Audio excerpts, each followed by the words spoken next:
The Art of Public Speaking by Dale Carnegie and Joseph Berg Eisenwine. Chapter 30, After Dinner and Other Occasional Speaking. Quote, "The perception of the ludicrous is a pledge of sanity." Unquote. Ralph Waldo Emerson, Essays. Quote, "And let him be sure to leave other men their turns to speak." Unquote. Francis Bacon, Essay on Civil and Moral Discourse. Perhaps the most brilliant and certainly the most entertaining of all speeches are those delivered on after dinner and other special occasions.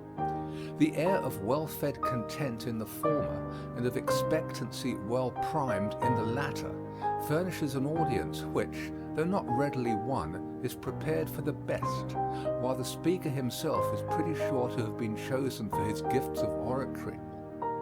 The first essential of good occasional speaking is to study the occasion. Precisely what is the object of the meeting? How important is the occasion to the audience? How large will the audience be? What sort of people are they? How large is the auditorium? Who selects the speaker's themes? Who else is to speak? What are they to speak about? Precisely how long am I to speak? Who speaks before I do and who follows? If you want to hit the nail on the head, ask such questions as these. Footnote, see also page 205. No occasional address can succeed unless it fits the occasion to a T. Many prominent men have lost prestige because they were too careless or too busy or too self-confident to respect the occasion and the audience by learning the exact conditions under which they were to speak. Leaving too much to the moment is taking a long chance and generally means a less effective speech, if not a failure. Suitability is the big thing in an occasional speech. When Mark Twain addressed the Army of the Tennessee in reunion at Chicago in 1877, he responded to the toast, "The Babies." Two things in the after-dinner speech are remarkable: the bright introduction, by which he subtly claimed the interest of all, and the humorous use of military terms throughout. Quote, "Mr. Chairman and gentlemen, the babies. Now that's something like. We haven't all had the good fortune to be ladies. We have not all been generals or poets or statesmen.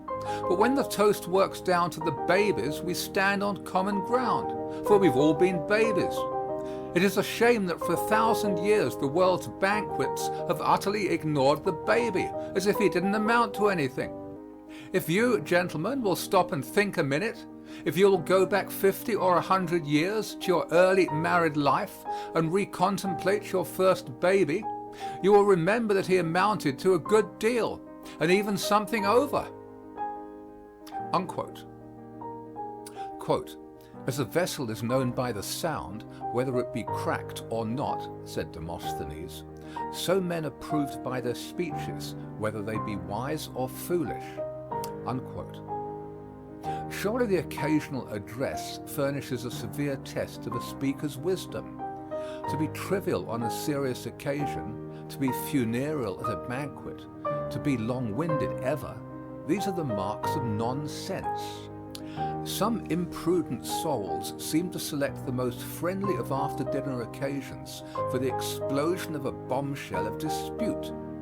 Around the dinner table, it is the custom of even political enemies to bury their hatchets anywhere rather than in some convenient skull. It is the height of bad taste to raise questions that in hours consecrated to goodwill can only irritate. Occasional speeches offer good chances for humor, particularly the funny story, for humor with a genuine point is not trivial. But do not spin a whole skein of humorous yarns with no more connection than the inane and threadbare, "And that reminds me." An anecdote without bearing may be funny, but one less funny that fits theme and occasion is far preferable. There is no way, short of sheer power of speech, that so surely leads to the heart of an audience as rich, appropriate humor. The scattered diners in a great banqueting hall, the after-dinner lethargy, the anxiety over approaching last train time, the overfull list of overfull speakers, all throw out a challenge to the speaker to do his best to win an interested hearing.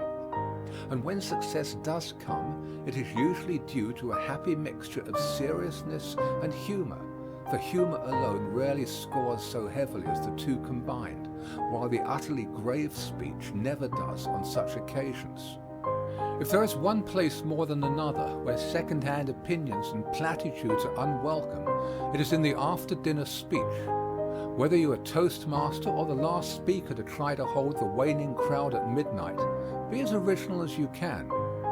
How is it possible to summarize the qualities that go to make up the good after-dinner speech when we remember the inimitable serious drollery of Mark Twain, the sweet southern eloquence of Henry W. Grady, the funereal gravity of the humorous Charles Patel Loomis, the charm of Henry Van Dyke, the geniality of F. Hopkinson Smith, and the all-round delightfulness of Chauncey M. Depew?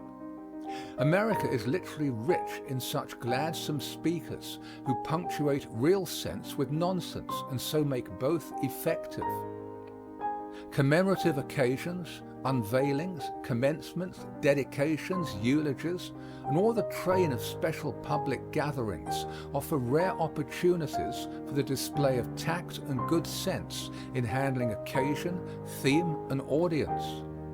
When to be dignified and when colloquial, when to soar and when to ramble arm in arm with your hearers, when to flame and when to soothe, when to instruct and when to amuse.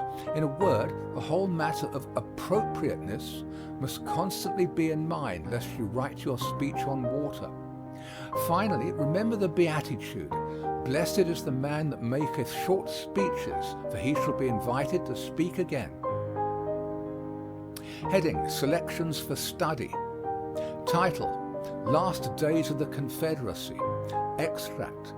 Quote: The Rapidan suggests another scene to which allusion has often been made since the war, but which, as illustrative also of the spirit of both armies, I may be permitted to recall in this connection.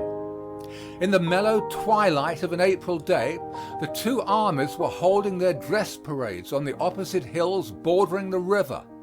At the close of the parade, a magnificent brass band of the Union Army played with great spirit the patriotic airs "Hail Columbia" and "Yankee Doodle." Whereupon the Federal troops responded with a patriotic shout. The same band then played the soul-stirring strains of Dixie, to which a mighty response came from 10,000 Southern troops. A few moments later, when the stars had come out as witnesses and when all nature was in harmony, there came from the same band the old melody "Home, Sweet Home." As its familiar and pathetic notes rolled over the water and thrilled through the spirits of the soldiers, the hills reverberated with a thundering response from the united voices of both armies. What was there in this old music to so touch the chords of sympathy, so thrill the spirits and cause the frames of brave men to tremble with emotion? It was the thought of home. To thousands, doubtless, it was the thought of that eternal home to which the next battle might be the gateway. To thousands of others, it was the thought of their dear earthly homes, where loved ones at that twilight hour were bowing round the family altar and asking God's care over the absent soldier boy. Unquote. General J.B. Gordon, CSA. Title: Welcome to Kossuth. Extract. Quote: Let me ask you to imagine that the contest in which the United States asserted their independence of Great Britain had been unsuccessful, that our armies, through treason or a league of tyrants against us, had been broken and scattered, that the great men who led them and who swayed our councils, our Washington, our Franklin, and the venerable President of the American Congress, had been driven forth as exiles.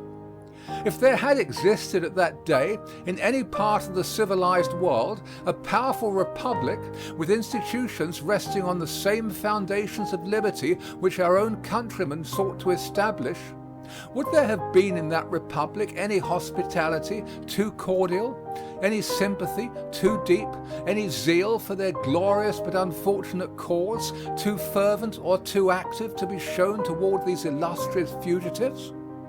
Gentlemen, the case I have supposed is before you. The Washingtons, the Franklins, the Hancocks of Hungary, driven out by a far worse tyranny than was ever endured here, are wanderers in foreign lands.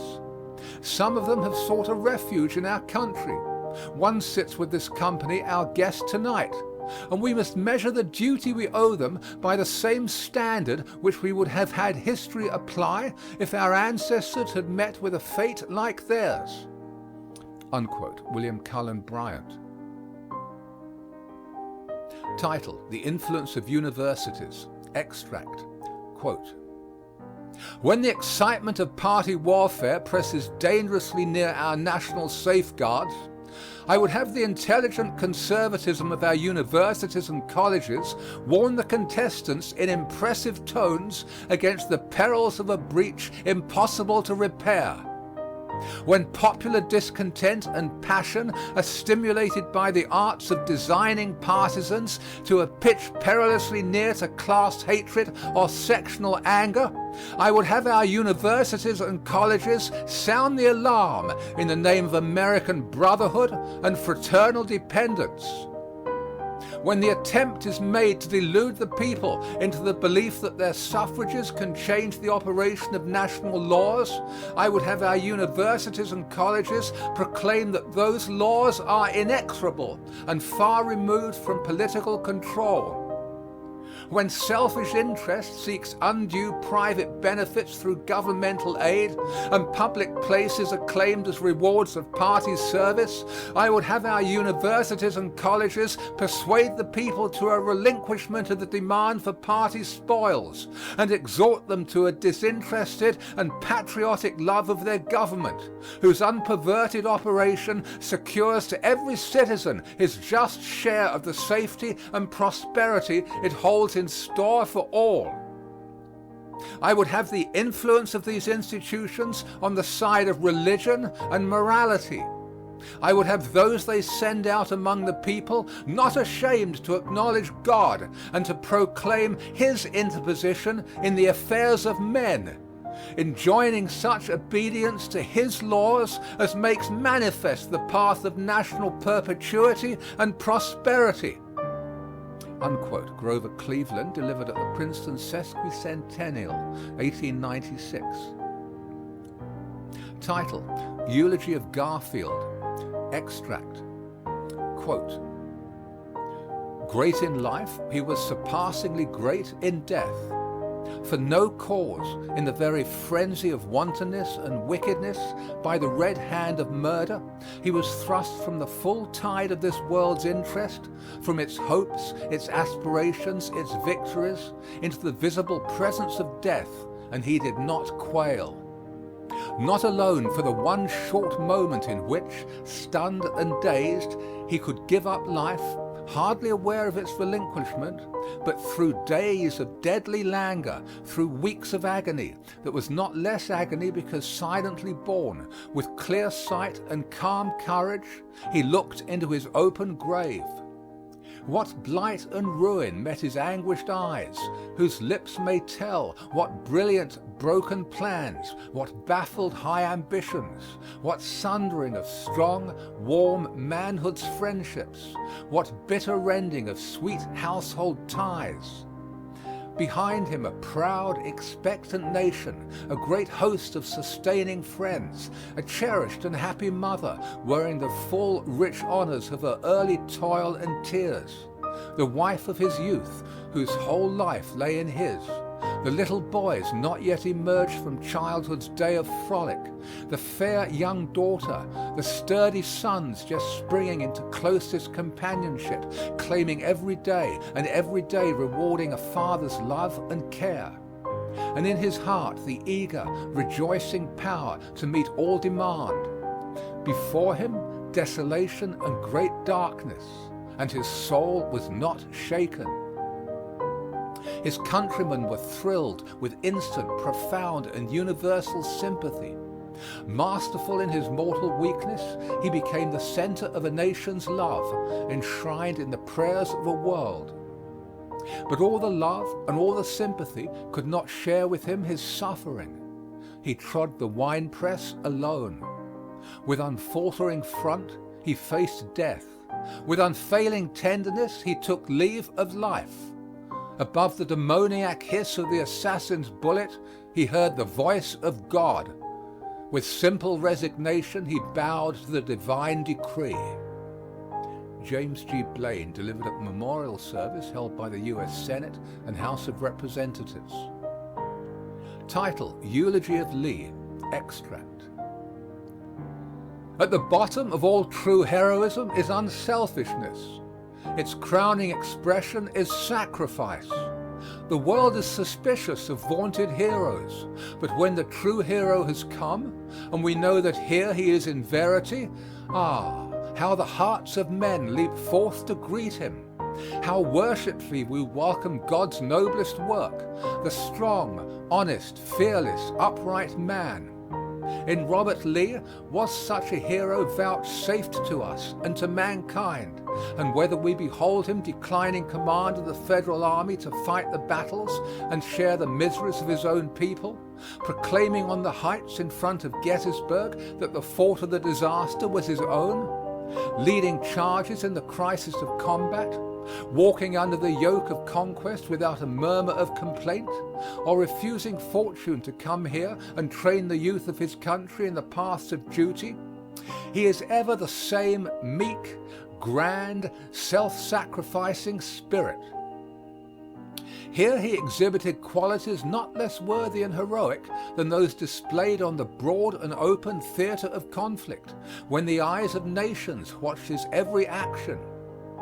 Here, in the calm repose of civil and domestic duties, and in the trying routine of incessant tasks, he lived a life as high as when, day by day, he marshaled and led his thin and wasting lines, and slept by night upon the field that was to be drenched again in blood upon the morrow.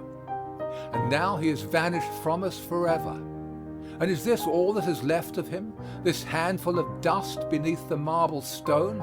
No, the ages answer as they rise from the gulfs of time, where lie the wrecks of kingdoms and estates, holding up in their hands as their only trophies the names of those who have wrought for man in the love and fear of God, and in love, unfearing for their fellow men. No, the present answers, bending by his tomb.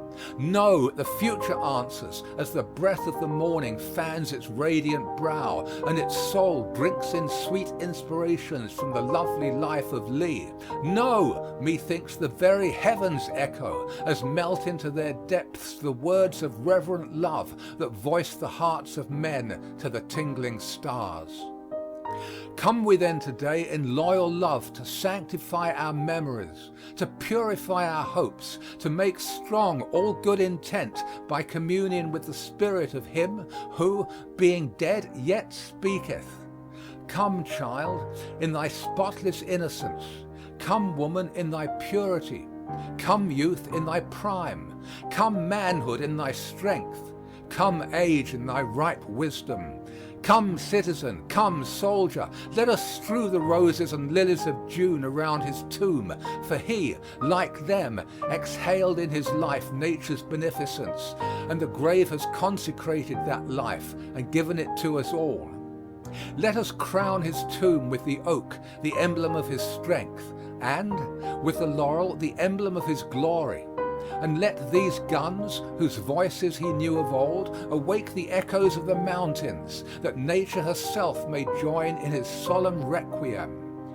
Come, for here he rests, and on this green bank, by this fair stream, we set today a votive stone, that memory may his deeds redeem when, like our sires, our sons are gone.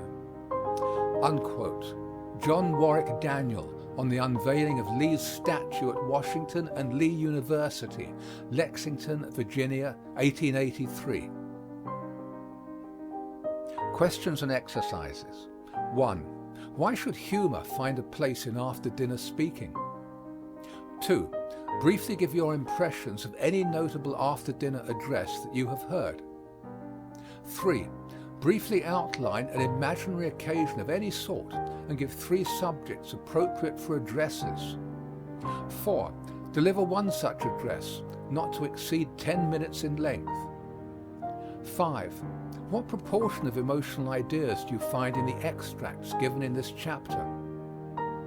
6. Humor was used in some of the foregoing addresses. In which others would it have been inappropriate? 7. Prepare and deliver an after-dinner speech suited to one of the following occasions, and be sure to use humor: a lodge banquet, a political party dinner, a church men's club dinner, a civic association banquet, a banquet in honor of a celebrity, a woman's club annual dinner, a businessmen's association dinner, a manufacturer's club dinner, an alumni banquet, an old home week barbecue. End of section 30. Recording by Paul Adams.